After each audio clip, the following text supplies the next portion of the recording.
have I got a story for you? Okay, so basically we went to something called Thorpe Park Fright Night. Now Thorpe Park is a massive theme park in the UK. I'm not sure if they have it in America. I think it is definitely in the UK. But basically every year near Halloween they open up these scary mazes and you can go on the rides in the dark, and it is called Fright Night. I'm just going to tell you how everything went incredibly wrong. It's about 2 hours to get there. We left at like 12:30 and got there about 2:45. That's locking me and four other teenage girls in a confined space known as a car.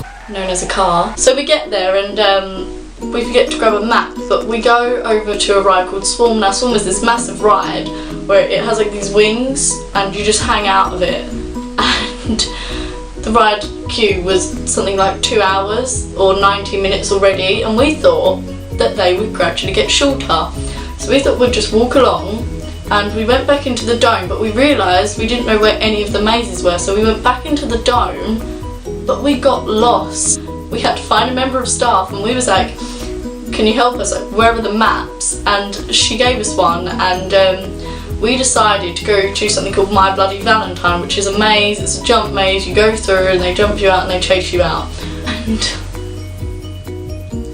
you walk out, and heading towards us is this group, basically this group of, say, 24 people, 25 people, dressed in black cloaks with masks, and in their hands is bats and chainsaws, like wooden bats and chainsaws, and we caught eye contact with them. That's where it went wrong.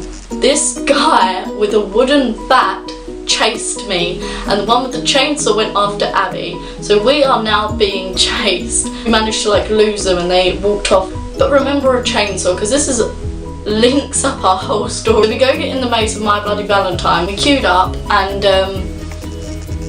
by the exit of the maze you could see people being chased out by someone with a wooden bat. You could see someone being chased out. So now we've got to the front and we're all in this line, because you have to do like the hands on shoulders are just linked to each other. So I've literally got someone's body warmer and I had my head in it the whole time, just walking along. And my mum was in front of me, it was her body warmer, and I was just walking along, and I've got all my friends attached to me, and this woman comes in and she's shoving her flashlight in my face, and it frightened the life out of me. So you start walking through, it's pitch black, you can hardly see anything, and there is people jumping out at you. They are hiding behind corners, behind doors, behind windows, and they are just full on banging. And then you get to the end and everything just goes pitch black, and all of a sudden you see Harry, the mystical person you had to run from, and we ran, and you shove open the doors and you all run out of the maze while everyone's laughing at you. So then we decided to make our way back over to Swarm. Now Swarm is really cool because it's a front facing ride, but the 2 rows at the back can go backwards, so we really wanted to do that in the dark. It was a 2-hour queue, and we got there and the cloaked people were there again, and they stood there in this group and they wasn't moving, so we was thinking maybe they're just standing there this time. This flame, a massive flame, like a explosion, I can only explain it as, while the ride is going on, goes off behind them, and all of a sudden they launch out. The same guy chased me. It was the same guy with his wooden bat in the air, and the same chainsaw guy chased my friend Abby. Anyway, we get in the queue, we go on this ride, it's really cool. I went backwards right at the back row and it was awesome.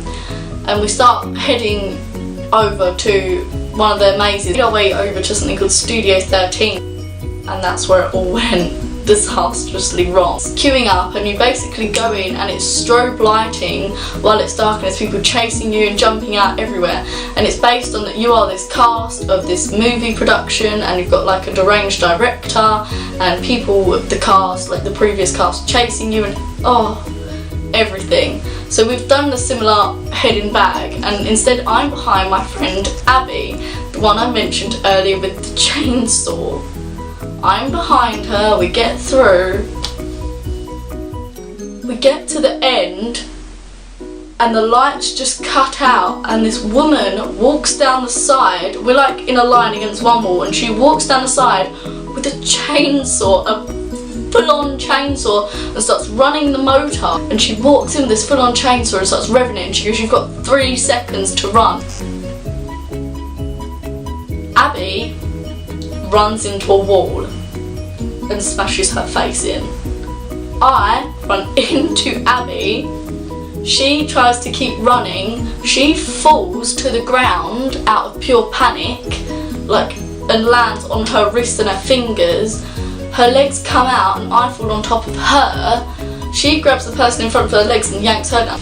So we run out. I've turned around and realised Abby is on the floor. She's on the floor cradling her hand. So the medic team comes over, and while she's being assessed, because she's also cut her chin open and things like that, where we fell, Sophie comes up to me and says, "Of all things, I've pissed myself." She has legitimately, and I kid you not, she has pissed herself. So we go over to the first aid. She has to go find a toilet and change, I guess. And it turns out we have to take Abby to A&E, so we go to A&E and take Abby there. It turns out she broke her finger, and she had to have glue in her. She had to glue her chin together, like stitches. So the moral of this story, I guess, there isn't much of a moral, is when you hear a chainsaw, let go. Try not to run into walls and just get out as quick as possible without falling over, because it's highly likely that if you're anything like me and my group of friends, you're going to fall over and, I don't know, go wear like a rugby costume or something like that. You need to protect yourself, I'm telling you.